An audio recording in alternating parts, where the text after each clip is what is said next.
hinahanap at hinahabol natin ang tingin nating magpapabuo sa atin.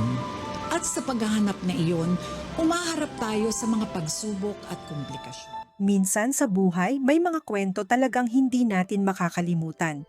Mga kwento ng pangarap, pagsubok, at isang buhay na puno ng inspirasyon. Kaya naman ngayon, pinag-uusapan ng maraming netizens ang posibilidad na maisama sa isang episode ng Maalaala Mo, kaya ang kwento ng buhay ni Renee Butterbonia. At kung sakaling mangyari ito, dalawang pangalan ang madalas na nababanggit ng mga fans na bagay daw gumanap sa mga pangunahing karakter.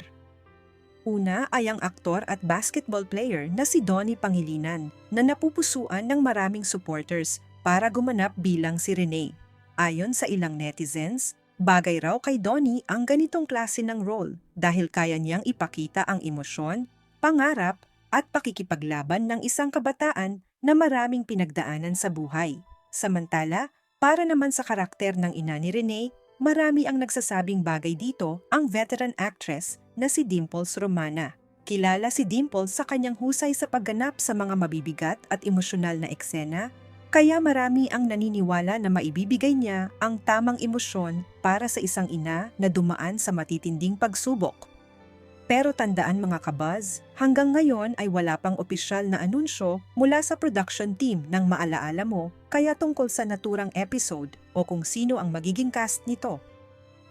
Ang mga ito ay base lamang sa mga suhestyon at reaksyon ng mga fans online.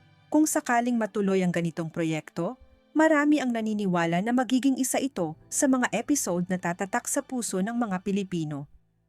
Dahil ang kwento ni Renee ay hindi lamang tungkol sa kanyang mga pinagdaanan, kundi tungkol din sa kanyang pangarap, kabutihan, pagmamahal sa pamilya, at pagiging isang taong hindi sumuko kahit maraming pagsubok ang dumating.